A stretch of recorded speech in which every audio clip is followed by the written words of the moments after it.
Samuel Reyes lived a life that was tough but full of honor.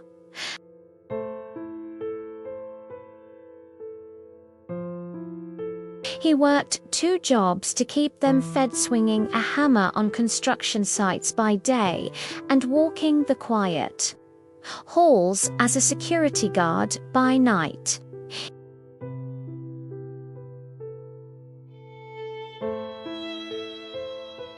He was the one who treated their fevers and wiped away their tears, making sure they grew up strong and knew they were loved.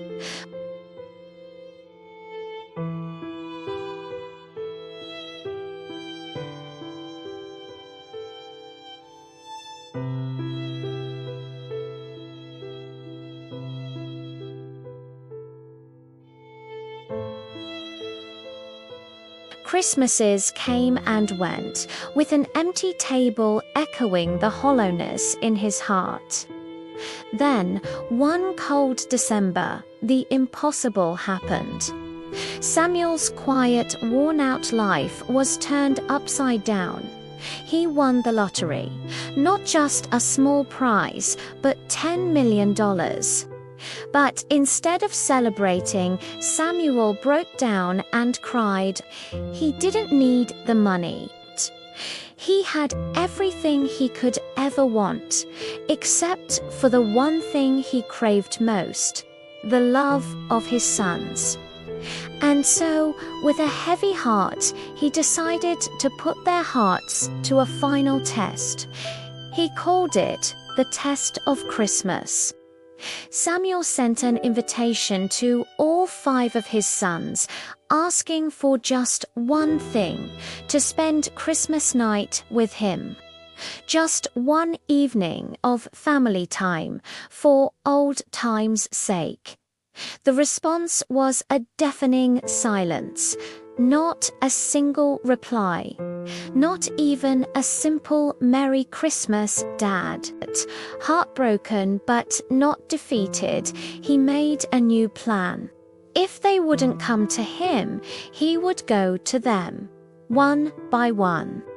His first visit was to his eldest, Arthur, a respected doctor living in a grand mansion in the city.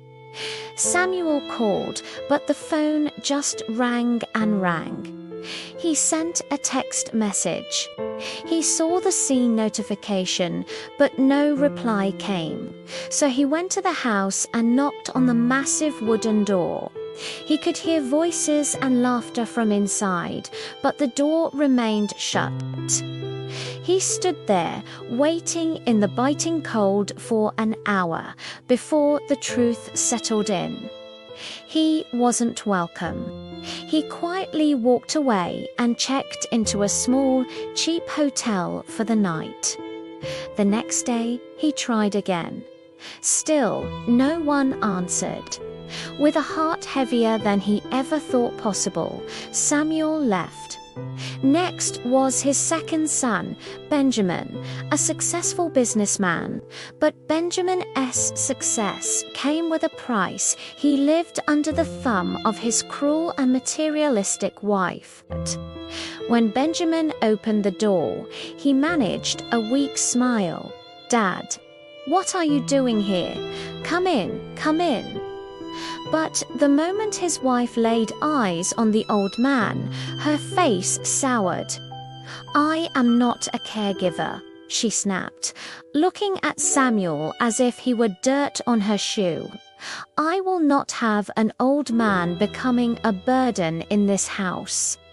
Samuel saw the shame and pain in his son's eyes, but he wouldn't stay where he was so clearly unwanted.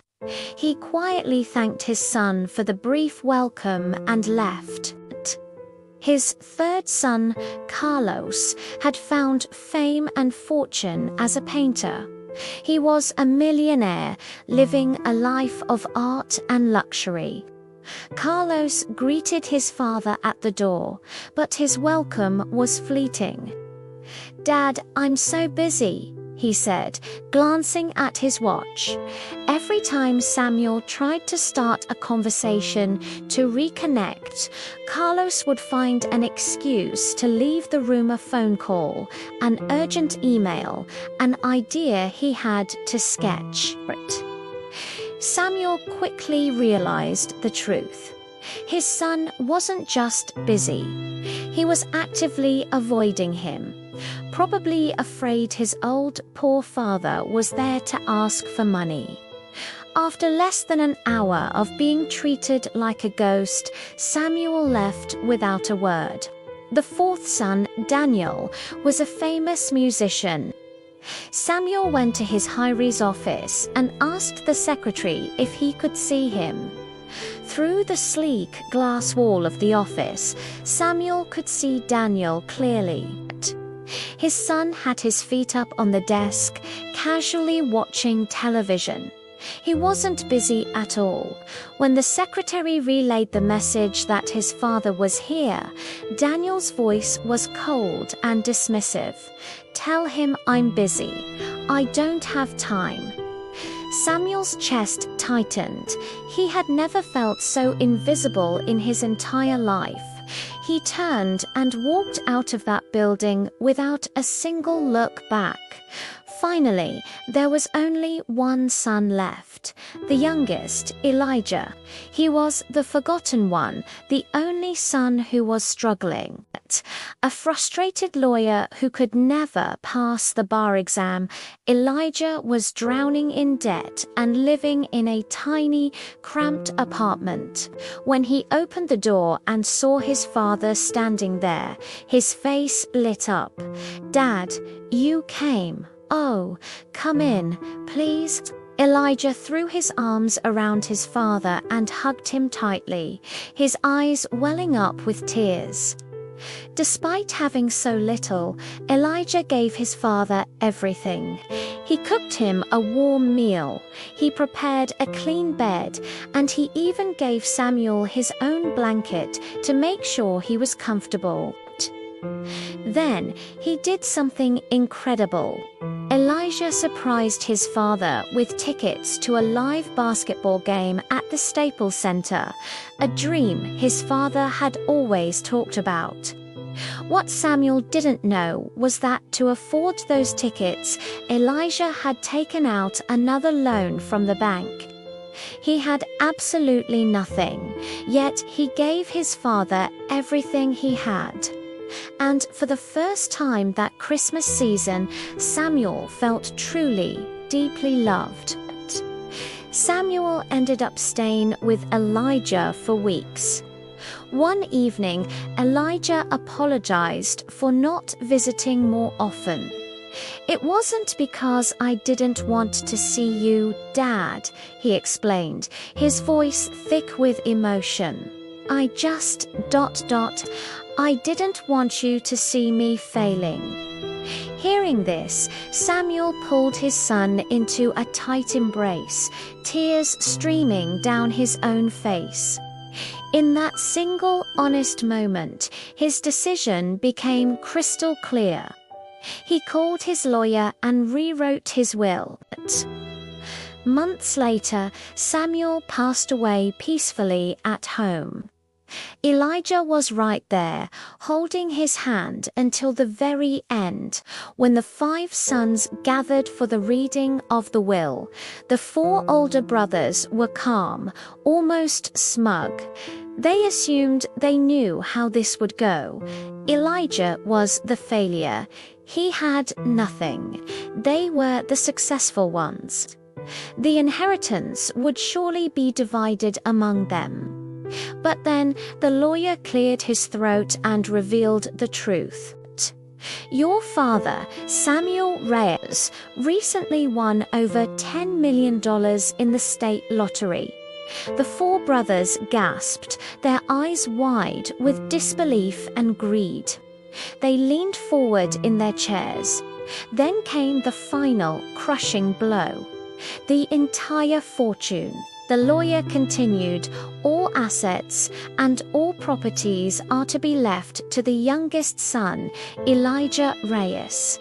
The room exploded. What? That's impossible. This has to be a mistake. He left everything to the one who had nothing. The lawyer let them shout, then sighed and held up a small envelope. He also left a message for all of you. He opened it and began to read Samuel's final words. To my sons, I gave you my youth, my strength, and all of my love. When I was old and needed you, only one son saw me not as a burden, but as a father. Wealth means nothing compared to kindness. Elijah may have been the poorest among you in money, but he was always the richest in heart. The 4 wealthy sons each received only a few $1,000s, just enough to be a constant, painful reminder of the love and fortune they had thrown away. Elijah, crying quietly in the corner, didn't say a word. He didn't care about the money. He only cared about the father he had loved and already lost. This story teaches us a powerful lesson. Success, money, and status don't measure a person's true worth. Love does. A parent doesn't need expensive gifts or grand gestures. They just need your time, your respect, and your kindness. The child who truly honors their parents will inherit something far greater than wealth. They inherit love, precious memories, and a peace that no amount of money can ever buy. Thank you for watching. If this story touched your heart, please like, share, and subscribe for more content that matters.